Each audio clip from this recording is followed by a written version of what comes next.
Strap in, kid. Welcome to the very Bad Batch Explosion Networks after show, breaking down, discussing, and reviewing each and every episode of the Disney Plus original series Star Wars: The Bad Batch. By each and every episode, I mean we're doing 2 episodes in this one episode, but that's fine. Joining me, my name's John Blight, by the way. Joining me, Ashley Hobley.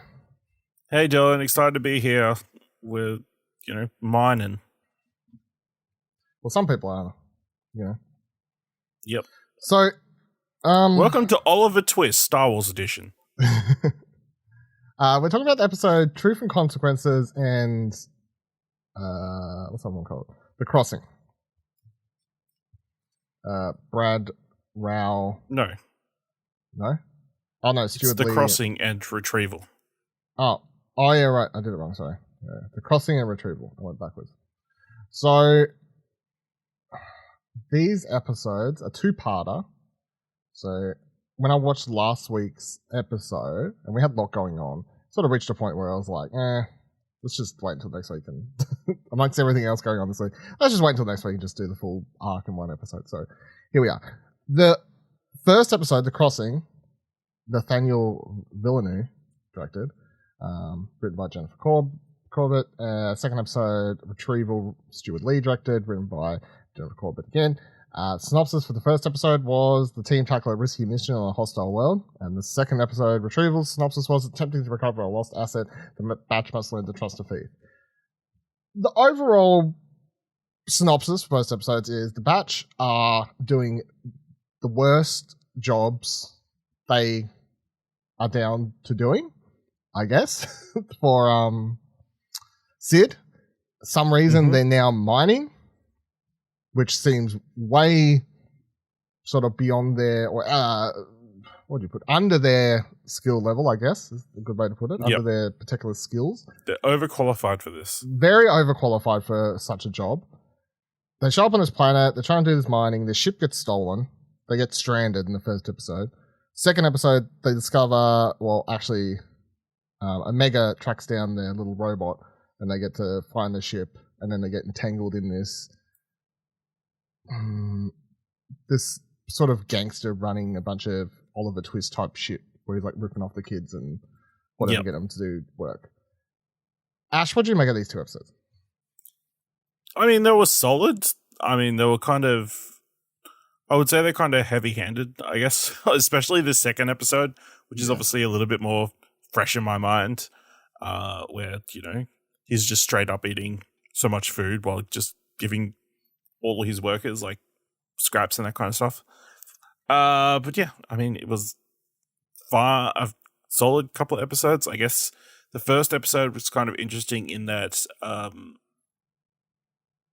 Omega is still kind of dealing with the fallout of Echo leaving. Yeah. And her not feeling that Tech doesn't care at all, even though he's processing it, I guess, in his own way. And understands, Echo has to go do what he has to do, But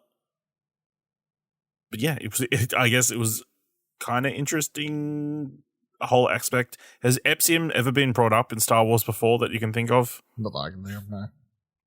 No, yeah. So this is new resource that's very important and very volatile that suddenly pops out of nowhere, introduced to the lore.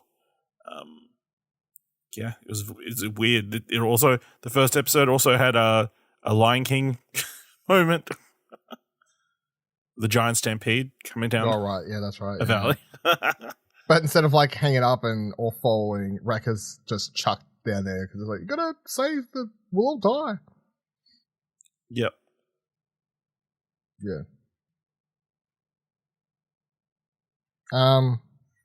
Yeah, I thought the second episode was the first episode is so much, I guess, just set up to get them to the second episode, Retrieval, that and then I appreciate what Retrieval's doing with this but I think the reason I don't like it as much as I maybe could is just because I'm at the point where I really feel like the whole point of this season and these last 10 episodes has just been dragged out too long at this point. Like when you're at the end of the episode and Omega's literally being like, man, there must be poor people out there like this running shit like the Empire. That sucks. Hey, it's just so annoyingly on the nose to the point. Yeah.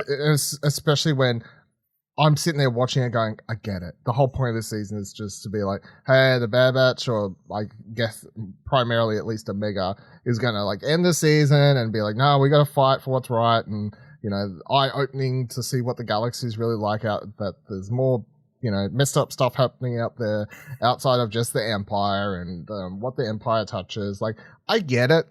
I appreciate it. I'm just a little worn down by how stretched out this arc is for these particular characters. These episodes kind of cemented that we're not the target audience for this. It's definitely still very much a show aimed at children. Yeah, for sure. And who won't necessarily get the cues and themes. Oh, they better, because it's so heavy-handed. Yeah. It's so heavy-handed in this episode. Old mate's just like sitting there, sculls half the water, gives it to him, and then they have that scene of him in the office just chowing down on food, like, and everything. It's so, like, while handing out scraps. It's not exactly done, No, it's not subtle in any way. It's not subtle in any way, yeah. Which I guess is it's just, I'm just at a stage of this season where I wouldn't say I dislike this season, but I'm certainly not loving it, is where I'm at. Like, I watch it and I'm just, we're like, so this is episode 10 out of 16. I'm like, fuck. I really need you to pull the trigger on having something happen here, having something major happen. And I thought it was going to be like the crew slightly splitting up, but then I'm like, no, because now it's just back to the original batch. So I don't even know if that's as big of a deal as what we may think it is. So it's not. Yeah, I feel like that's been my big, because it's nothing to do with like the animation or anything like that. It's just I'm feeling tired. Ash is how I'm feeling. Well, I don't know if that's completely 100% the show's fault, but but yeah, I can understand. It just doesn't feel like it's very clear that there isn't a clear vision for what this season is. Whereas last season we kind of had the mystery around Omega and all the clones, and they had Crosshair like chasing them like all season. This season they seem to just be meandering from situation to situation. Yeah, and it's just so tedious at this stage. I remember when this episode, and I don't know if that's the point, because when the first of these two-parters opened and they're mining, I'm like, oh, you got to be kidding me! Like, we're at the bottom of the barrel here when we're like, oh, the Bad Batch go mining.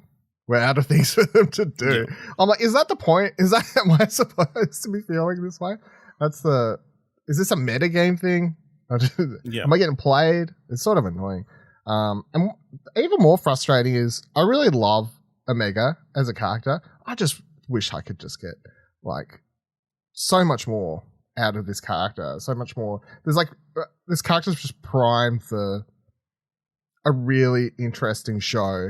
And I mean, not to say that they can't turn things around, but I'm just, every time I see any long sequence where I'm like, I really love Michelle Ang, who does the voice. She does such a good job with her, and got this really interesting conduit to be led through the galaxy in this way. It's another clone, but in a way that we've never had before.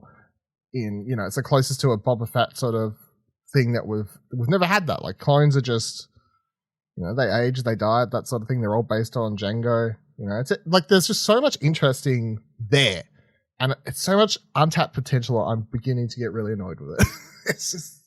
It's bothering me. I'm getting bothered. Yeah, it's definitely not Clone Wars 2.0 that you were kind of hoping for, I guess.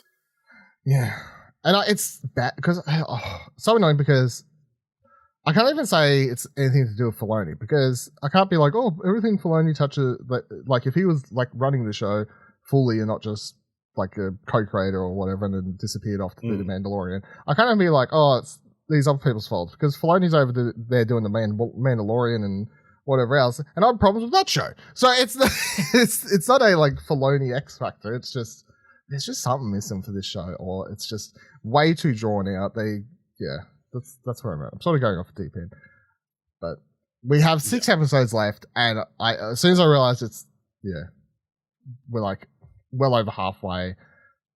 I think there could still be different things. I feel like Sid is definitely going to betray them at some point. I mean, she basically has. So, I mean, she desperately did not want to help them in any way.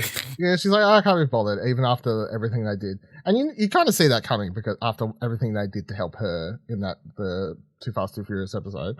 Yeah. So you could sort of see something like this happening. I feel like everything that's happening is very predictable and it happens very slowly at the same time. So not only do you know it's probably coming, but it's coming at you slow.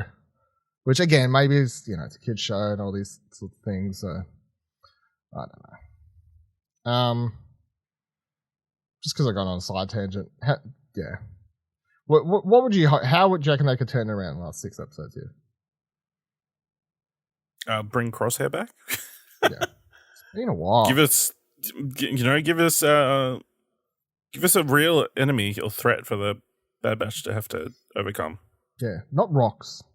Not mining. Not a stolen vehicle. Yeah. All right, I got nothing else. You got anything? I don't even really need to go over the episodes. I just wanted to complain this week. No, I mean, it was fine. The robots were cool, I guess. It's perfect. The sequence where it was rappelling down the pipe thing. I think that was longer than 60 seconds, but okay.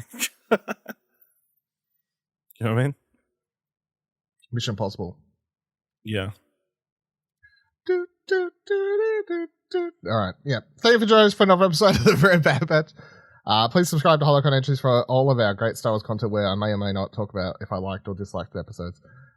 Of course, as of next week, right? Yes. Right? Yeah. So as of next week, crazy. As of next week, we have the Bad Batch airing alongside The Mandalorian. So on this feed, the Holocron Entries podcast feed, you'll be getting this show, The Very Bad Batch, for another 6 weeks. And you'll be getting The Mandalorians returning to discuss the 3rd season. So see how that fares and shapes up, and sort of weird that the 2 shows are overlapping. But nonetheless. What is going to happen to Grogu and Luke Skywalker? Don't even get me started. Follow us on Twitter, explosionnetwork.com/Twitter. If you want to talk to us, you can do that, explosionnetwork.com/Discord. And if you liked the show and the episode or the website and you want to help support any of those things, explosionnetwork.com/support. It's a great place to do that. And until next week. Epsilon, it's like dynamite. Epsilon, it'll help you win a fight. Epsilon, it's a power load. Epsilon, watch it explode. Jesus